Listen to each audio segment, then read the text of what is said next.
Eh bien, bonjour à toutes et à tous. Alors aujourd'hui, nous allons parler de comment nettoyer son poêle, mais avec quel matériel, quel aspirateur, quel outil peut-on utiliser pour nettoyer au mieux son poêle. Alors, je vais vous montrer quel type d'aspirateur, quel type d'outil, de brosse ou autre qu'on a besoin pour nettoyer. Donc après, voilà, c'est des exemples.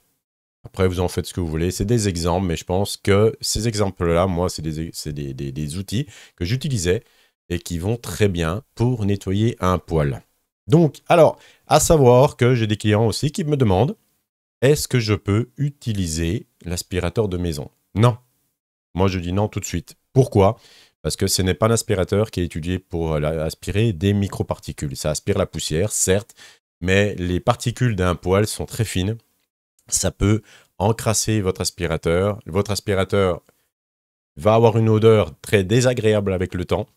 Et pour enlever l'odeur, ça va être impossible, donc il va être foutu. Après, c'est des aspirateurs à sac, aspirateurs sans sac, mais les sans sac, c'est avec des filtres, mais les filtres ne sont pas étudiés pour de la microparticule. Enfin voilà, on évite. On évite. On évite aussi, je vais vous montrer, c'est mon avis personnel, mais vous allez comprendre pourquoi. Ces aspirateurs-là, certes, c'est des aspirateurs à cendre. Donc, à gauche, aspirateur à cendre électrique. Et vous avez aussi des bacs non électriques où vous branchez votre aspirateur de maison dedans. Ça peut être éventuellement une solution, mais ça fait un bac en plus.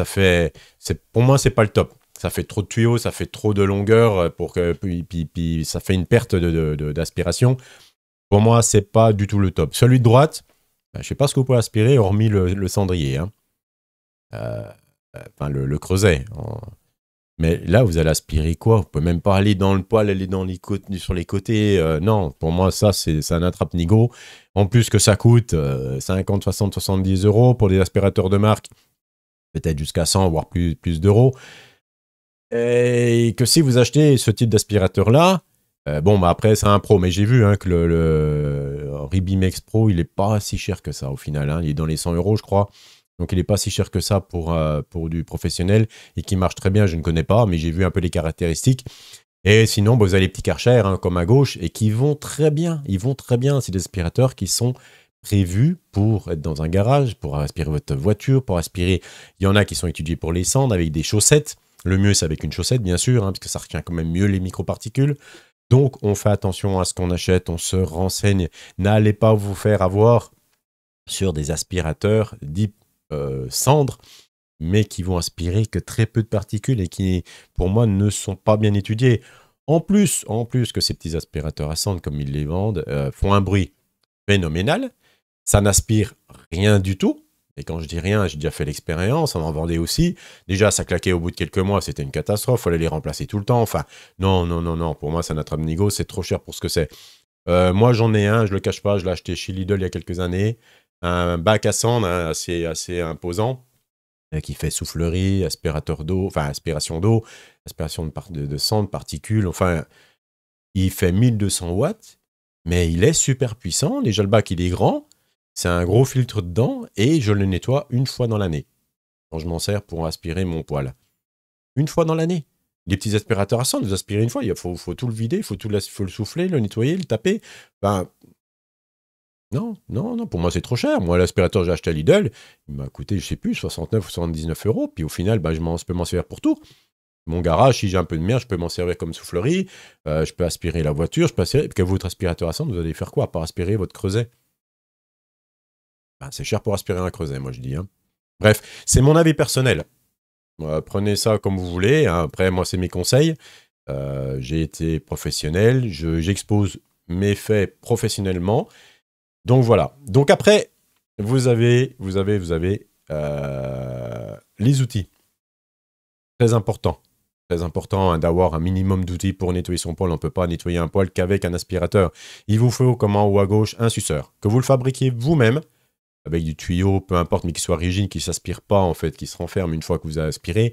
Les petits suceurs comme ça, on en trouve aussi, hein, c'est con, je fais de la pub pour Lidl, mais c'est là où on en trouve le mieux. Parce que dans les autres magasins, il faut faire attention, ils en vendent aussi, mais ils sont trop durs. C'est difficile d'aller dans le poêle quand c'est trop rigide. Lidl, ils en font des comme ça, mais assez souples, ils vont très bien. C'est comme ça que j'ai débuté, moi, dans la boîte, j'allais en chercher là-bas. Et après, avec le temps, ben, je les fabriquais. J'avais des tuyaux beaucoup plus longs, beaucoup plus rigides, enfin rigides entre guillemets, hein, mais plus solides, parce que bon, au bout d'un moment, bien sûr, hein, c'est du plastique qui se ramollit. Quand vous aspirez le tuyau se pince, et puis bon, c'est un peu pénible. Mais bon, pour un usage, pour un client qui va l'utiliser une fois de temps en temps, c'est pas bien grave. Nous, on l'utilisait, je sais pas combien de fois par jour. Donc à un moment donné, ça travaille, ça affaiblissait le caoutchouc, le plastique, et puis bien sûr, ben, à un moment donné, ben, il était plus bon. Vous avez aussi, pour les gens, parce que bon, bien sûr, hein, c'est du noir, les gants. Alors, pas de latex, du nitrile. Achetez du nitrile, déjà, vous pouvez le réutiliser.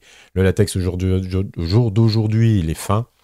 Il craque pour un rien. Vous allez frotter votre main, il va se craquer. Vous allez vous noircir. Enfin, c'est très bien. Pour les gens qui s'en foutent, qui veulent faire avec les mains comme ça, il n'y a pas de problème. Hein. Mais voilà, ceux qui veulent acheter des gants, je ne sais plus combien c'est. Ça doit être 9-10 € la boîte, mais c'est des boîtes de 50 ou de 100. Ça va durer très, très, très, très, très longtemps. Hein. Je donne des tarifs, mais bon, voilà, après, c'est approximativement ces tarifs-là. Regardez sur le net, vous tapez gants nitrile, vous allez tomber dessus et ce sera très bien. Vous en avez des chers, des moins chers, c'est suivant les marques, bien sûr, hein, mais bon, c'est fabriqué pareil. Hein. Donc après, vous avez les écouvillons. Les écouvillons, pourquoi moi je conseille des écouvillons ou une brosse comme en bas, pas large mais plate. Le mieux, c'est des plates. Un écouvillon, pourquoi aussi? C'est que vous nettoyez votre partie, vous avez en haut de votre foyer des déflecteurs, il faut les enlever en faisant attention de ne pas les casser, bien sûr. Et tout au-dessus, vous avez des chambres de combustion qui chauffent. Et par l'air qui passe dedans, en fait, rejette cette chaleur à l'intérieur de la maison. Vous avez des particules qui se posent dessus. Personne ne les fait, personne ne les fait. Mais à force de s'accumuler, il y a une perte de chaleur et puis le poêle, il va renvoyer encore moins de chaleur. Donc, le but, c'est que ce soit propre. Donc, avec l'écouvillon, on passe entre les tuyaux ou avec la petite balayette, peu importe, c'est pour ça qu'il faut qu'elle soit fine. Vous passez pour faire tomber un maximum de particules, toujours aspirateur en route parce que ça va tomber, ça va recracher des particules. Donc, il faut les aspirer en même temps. Après, vous avez, comme j'ai déjà précisé dans une de mes vidéos, le maillet. Pourquoi le maillet? Le maillet va servir à taper dans le foyer si c'est de la fonte ou de l'acier. Si c'est de la vermiculite, si c'est de la pierre ou autre, je ne sais pas comment sont constitués certains poêles, on ne tape pas dessus, vous allez tout casser. Il faut que ce soit de la fonte, soit de l'acier. Vous tapez et vous allez voir dans votre boîte à cendres, qui a tout en bas, hein, suivant si c'est une trappe ou si c'est déjà ouvert, vous mettez votre aspirateur dedans, vous allez voir tout ce qui tombe, c'est impressionnant. C'est impressionnant, c'est impressionnant. Et il faut le faire impérativement parce que ça va dégrossir votre poêle, ça va lui faire du bien. Et bien sûr, hein, les parties qui sont bien encrassées, elles vont être beaucoup plus propres qu'avant et votre poêle ne marchera que mieux. Vous avez aussi à droite la petite brosse métallique. Alors pourquoi un peu courbée? C'est pour mieux frotter au fond. Les plates, le problème qu'il y a, c'est que c'est votre main qui va frotter en même temps. Donc vous allez vous abîmer les doigts, ça va arracher la peau, c'est pas agréable. En plus qu'une blessure avec les cendres, c'est pas agréable parce que ça fait un peu style acide. Donc ça va picoter, ça va pas être bon du tout. Donc voilà, donc faire très attention à ça. On contrôle, comme je dis à chaque fois, l'arrivée d'air, hein, les grilles, on regarde s'il n'y a pas de particules. On regarde à l'intérieur de l'arrivée d'air où on aspire hein, gentiment. Je ne dis pas d'aspirer comme un fou. Parce que tant que c'est un petit capteur dedans pour qu'il capte l'air, c'est pas le problème. Mais si c'est relié au vacuumètre, le problème c'est, comme je dis, le vacuumètre c'est très fragile, c'est sensible. Le problème c'est que c'est des petits clapets. Si vous aspirez trop fort, le problème c'est que ça peut casser le clapet ou le tordre, ou je sais pas. Mais le problème c'est qu'après, le vacuumètre, une fois qu'il est plus étanche, il est foutu. Et là, vous êtes en panne, hein, H01 tout le temps, ça va pas être agréable. Attention à tout ça, attention, attention, attention. Quand vous nettoyez, toujours faire attention. Ou demandez, posez-moi des questions. Hein. Demandez même à un professionnel, me posez des questions sur des groupes. Via mes vidéos, si vous voyez qu'il y a un truc qui ne va pas, essayez de poser des questions pour avoir d'autres avis. C'est important d'avoir d'autres avis aussi. Hein. Moi, j'expose mes faits, mes avis à moi. Après, c'est peut-être pas forcément les meilleurs, je sais pas. Moi, c'est ce que je faisais. Moi, je sais que ça marchait très bien comme ça et ça a toujours très bien marché. J'avais des clients qui étaient satisfaits parce que moi, un entretien, ça durait 1 heure, voire 1 heure et demie suivant l'encrassement du poêle. Pourquoi? Parce qu'il faut le temps de tout démonter. Ça prend du temps. Une fois que c'est tout démonté, il faut tout aspirer parce qu'on ne va pas enlever que le creuset, ouvrir la boîte à fumer puis donner un petit coup d'aspirateur comme ça. Il y en a qui le font. Hein. Moi, j'avais des clients, quand j'ai passé 1 heure, ils me disaient « Mais vous avez passé quand même un peu de temps ». Il me dit, l'année dernière, le gars, il a dû rester 15 minutes. Ah ouais, à 15 minutes, on ne fait pas grand-chose, on fait ce que vous faites vous. Hein. Le but, c'est de tout démonter et puis nettoyer vraiment les parties pour que le poêle ne tombe pas en panne en plein hiver. Donc, moi, je trouve ça complètement stupide de la part d'un professionnel de pas faire les choses comme il faut. Il y en a qui le font très bien, j'avoue. Moi, j'en connais qui travaillent, qui sont minutieux, qui font attention à tout, qui prennent leur temps. Mais il y en a, non, pas du tout. Hein. Il y en a, il faut que ça aille le plus vite, il faut empocher l'argent. Ah non, si on fait payer un service, il faut que le service soit rendu et qu'il soit bien fait.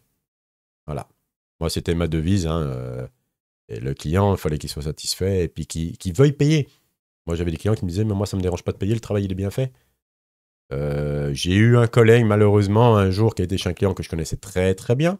Je connaissais mon travail. Et un jour, je vois qu'il m'appelle, il me dit, Christophe, j'ai rien contre toi. Mais il me dit, la prochaine fois, c'est toi qui viens, c'est personne d'autre. Il me dit, parce que ton collègue qui est venu, il est resté 10 minutes pour nettoyer le poêle. Et il est reparti, j'ai payé quand même tant. Bon, il dit, je vais revenir. Hein. Cette personne-là n'avait pas fait bien son travail. Et puis bon, il avait déjà sa journée bien pleine. Et puis après, bon, le soir, je l'ai attrapé pour lui expliquer les choses. Mais voilà, il a fallu que j'y retourne, que je démonte tout le poêle avec le client, que je nettoie tout. Il était super encrassé. Il n'était pas propre. Et pourtant, ces personnes-là, c'est moi qui les formais, c'est moi qui leur montrais comment faire. Mais voilà. Des fois, ça suffit pas. Une fois que ces personnes sont liées à eux-mêmes, hein, ils vont chez les clients. Et puis, plus vite c'est fait, mieux c'est. Et la journée, elle est vite bâclée. Mais ça ne marche pas comme ça. On a 8 heures pour travailler. On y passe 1 heure de plus aujourd'hui, 1 heure de moins. Le lendemain, on a rattrapé notre heure. Enfin, peu importe. Il faut rester professionnel. Dans tout domaine, il faut rester professionnel. Il faut arrêter de se dire, je vais bosser 4 heures au lieu de 8 heures. Ça ne marche pas. Ça marche pas. Voilà, donc au niveau du nettoyage, faites très attention. Prenez les outils qu'il faut.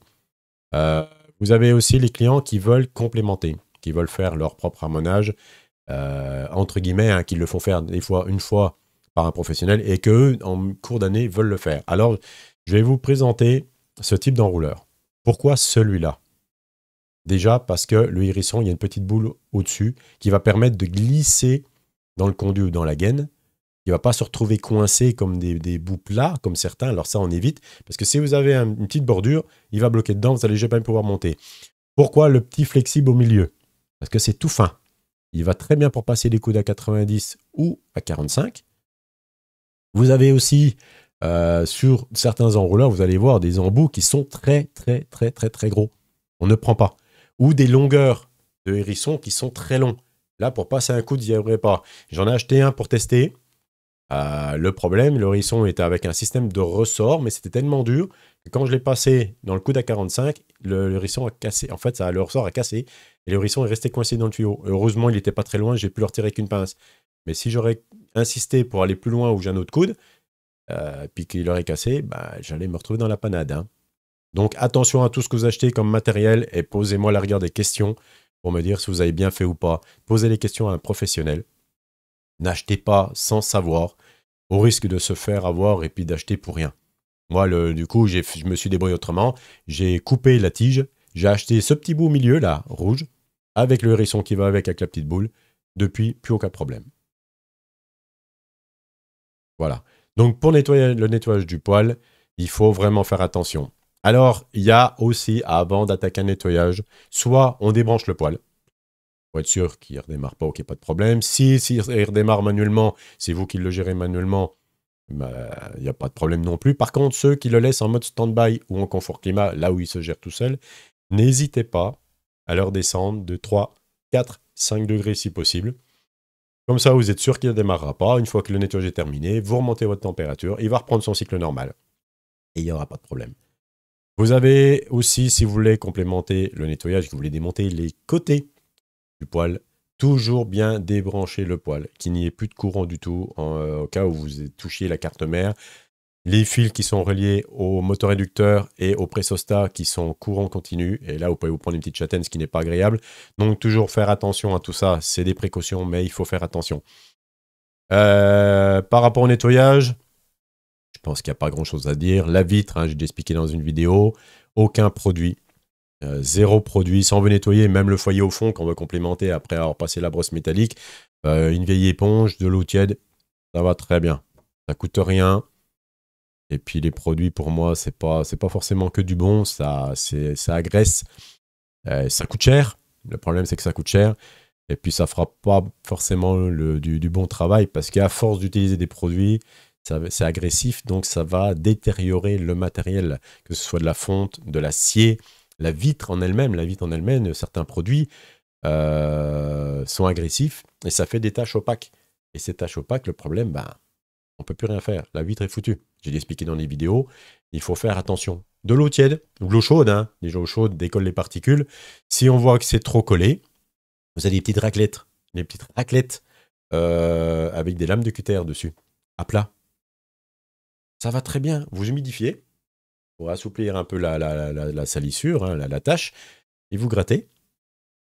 On nettoie derrière avec de l'eau chaude, hein, bien sûr, hein, puis après on rince avec du sopalin ou un vieux chiffon, et votre vitre, elle va rester neuve jusqu'à la fin. Jusqu'à la fin. Donc c'est pour ça, suivez bien mes conseils, vous allez vous y retrouver, vous allez voir, même le poêle, il va rester très propre. Moi, les poêles, quand je repartais de chez les clients, ils étaient comme neufs. Ils étaient comme neufs parce que même les côtés, même le tour, même toutes les parties, je nettoyais à fond. Alors, il y a aussi une astuce de prendre une microfibre. Pas pour faire l'intérieur du poêle, mais les façades, comme le poêle qu'il y a derrière, c'est de la fonte. Quand vous passez du tissu dessus, les petits minons s'accrochent. La microfibre, aucun minon. Même si vous avez des petits minons, hein, passez dessus. À sec, ça va très bien. Vous allez retrouver un poêle super propre, super propre. Ou alors, si vous le nettoyez un coup à l'éponge avec de l'eau chaude pour dégrossir un peu la merde qu'il y a dessous, des taches plus ou moins apparentes. Et puis après, vous essuyez avec la microfibre. La microfibre est très bien pour ça, même pour les tuyaux. Les tuyaux, des fois, il y avait des taches de graisse, machin, je dégrossissais tout, avec des lingettes qu'on avait nous, bien sûr. Et après, je séchais avec la microfibre et le tuyau, il redevenait comme neuf. De toute façon, les poêles étaient super propres. Il n'y avait pas à parler ni à dire quoi que ce soit. Les clients étaient satisfaits, il était comme neuf, il était... voilà. Donc, toujours faire attention à ça. Si vous avez des côtés type céramique, posez-les sur des draps, sur ce que vous voulez, mais jamais à même le sol. Donc des couvertures, des draps, ce que vous avez en vieux. Ces couvertures ou draps, vous pouvez les utiliser aussi pour mettre devant le poêle avant, nettoyer le poêle, comme ça au moins les particules vont tomber dessus. Vous allez dehors, vous le secouez, ça vous évite d'en mettre partout dans la maison. Et quand ça colle sous les chaussures ou autre, puis qu'on rentre dans la maison, c'est pas forcément agréable. Il y a des gens qui s'en foutent, mais il y a des gens qui sont très maniaques. Et de mettre quelque chose devant le poêle, comme je faisais des fois chez les clients, ils étaient contents parce qu'ils voyaient quand même que c'était bien fait et que je faisais attention à tout. Voilà. Donc, sur ce, moi je pense que la vidéo va s'arrêter là. Hein. On a parlé un peu de tout. Je réfléchis en même temps, voir si j'oublie pas quelque chose. J'oublie pas quelque chose. Alors les déflecteurs, c'est pareil, vous avez des déflecteurs au-dessus. Soit vous donnez un coup d'aspirateur dessus gentiment, il ne faut pas forcer. Si c'est de la vermiculite, ça casse très facilement. Soit vous donnez un petit coup de balayette. Il y en a qui font avec la soufflette. Ils vont dans le garage, ils soufflent. C'est possible aussi, comme ça évite d'y toucher. Toujours bien les remettre en place. On regarde toujours avant comment c'était monté. On remonte comme c'était. Il ne faut pas que ce soit posé sur le foyer. Il y a des emplacements avec des vis. Et il faut qu'elles soient posées dessus. Il y en a une ou deux. Ou alors c'est juste glisser avec une ouverture pour que les fumées passent. Donc toujours faire attention quand vous démontez quelque chose. Dans le meilleur des cas, prendre une photo. Prenez une photo. Comme ça, vous savez comment c'était monté. Et puis vous n'oubliez pas. Et puis comme ça, vous êtes tranquille. J'ai toujours dit, on a des téléphones aujourd'hui. Tout le monde en a. On a des appareils photo à disposition. Prenez des photos de tout ce que vous faites. Comme ça, vous êtes sûr de remonter et puis d'avoir votre poêle comme il était avant et pas aller au risque que quelque chose ne soit pas remonté parce qu'on peut se dire, oh, ça sert à rien. C'est peut-être utile quand même, hein, certaines pièces. Hein, donc, même le déflecteur. Après, le déflecteur, voilà, c'est pour garder quand même la chaleur dans le foyer. C'est pour éviter que les flammes soient au contact des conduits.